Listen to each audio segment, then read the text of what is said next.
This is Lucas Big Daddy Browne, and welcome to T2T Boxing.com. Welcome to T2T Boxing. I have with me here Lucas Big Daddy Browne, future heavyweight champion of the world, here to chat with us about his upcoming fight, potentially in the next few weeks.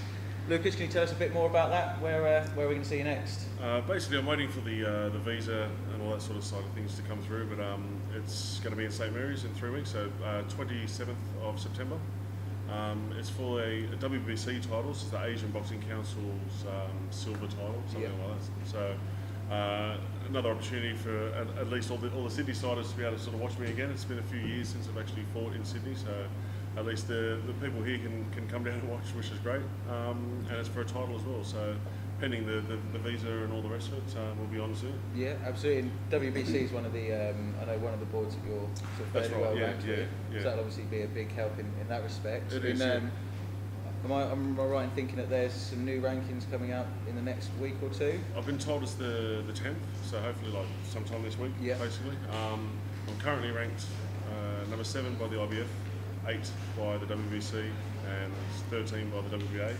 But that last fight I just had was a WBC and a WBA title, so I should sort of move up the rankings in them. So yeah, it's just that step closer towards the bigger goal. Yeah.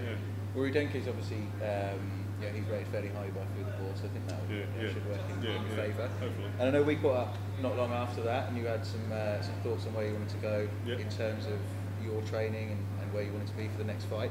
What were those goals, and how are you going towards those?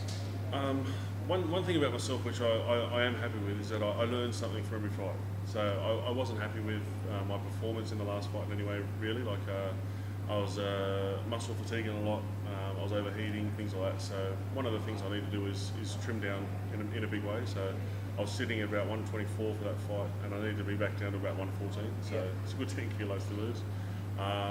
And again, like just sparring now, it's more of an attitude thing. I think lately, in both training and fighting, I've been sort of sitting there and too sluggish basically. I've just been sort of plodding forward instead of back to where I was before when I first started, and moving around and being a lot more nimble. So I think it's more just a confidence thing in my head, and making sure that is there, and then taking those little chances, of course, but it's a bigger payoff, much quicker, much sharper, and obviously more elusive as well as taking less hits. So I'm not a fan of getting hit, and don't see why you should.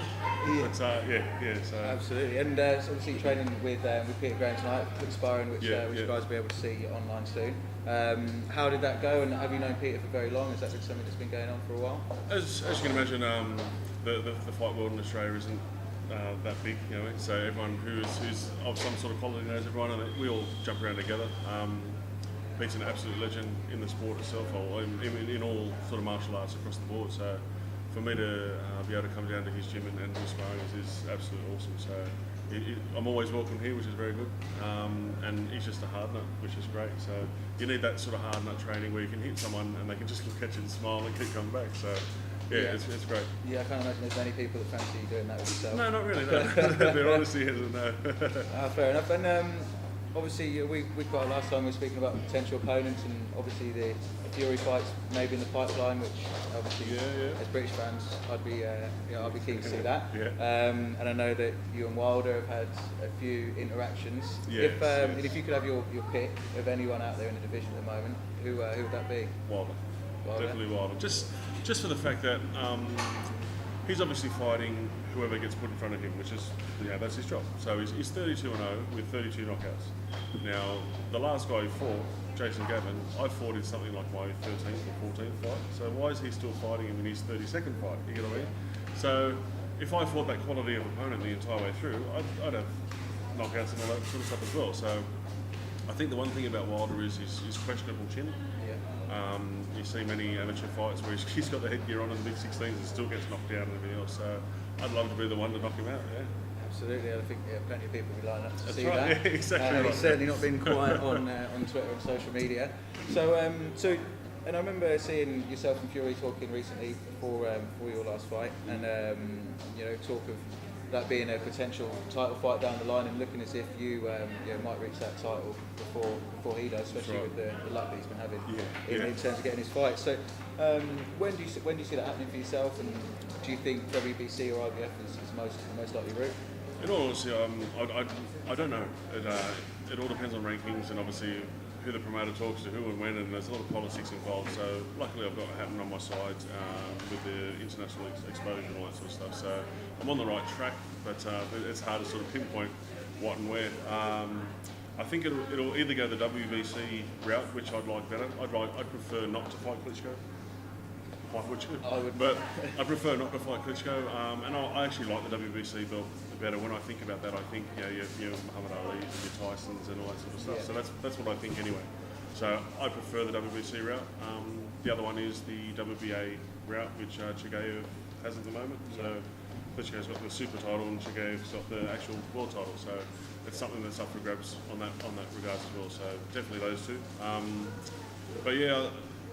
Tyson Fury himself he was a gentleman to me in person, which I actually quite liked. I expected him to play out for the cameras a little bit, but he didn't. And all the Fury clan were all there, and they treated me like a gentleman and were very respectful. So again, this not saying I don't want to knock him out. It's definitely on the cards, but I hope that it does happen sometimes, because I think the fans themselves are just dying to see that fight. Yeah, absolutely. So, and your fan base, you've obviously fought in the UK for your last few fights now, and your fan base seems to be fairly evenly split between Australia and the UK now. You've got, Hatton obviously brings with him that certain name, so people are always going to gravitate towards that. But certainly I've noticed that there is a big level of support for yourself in the UK. How do you find fighting out in the UK compared to here? How do you find fans different? Well, firstly, I like the fact that I can walk into UK. I can walk along the streets and everything else, and it's very similar, obviously, to Australia. So the language in terms of obviously English is the same and everything else. The accents, depending on where you go, are different. But there's not much difference between Australia and UK, which is great. I can walk around and still have people yell out of their windows of their cars and things like that, which is a very humbling thing for me. But yeah, basically, I think I've got more fans in UK than I do in Australia, to be honest. It's just the way, it's a very football sort of mentality, which is, it's a good thing as well, because you get all the chants going in the crowd, and it just creates that atmosphere, especially in the smaller little venues. It's really a great atmosphere. So that would be very much a plus side on the UK fan side, as opposed to the Australians, because they're quiet. If you might get something, smash it, but that's it. You get yelling sort of vulgarities are out. But when it comes to the UK, they're awesome over there. It really is good. And when you do get your title shot, when that eventually comes, would you have you got any ideas where you'd like that to be? Would you like that to be in the UK at a stadium maybe, or would you like to go out to the States and fight at the MGM? One of the things, the States is somewhere I've always dreamt of as a kid, because I grew up.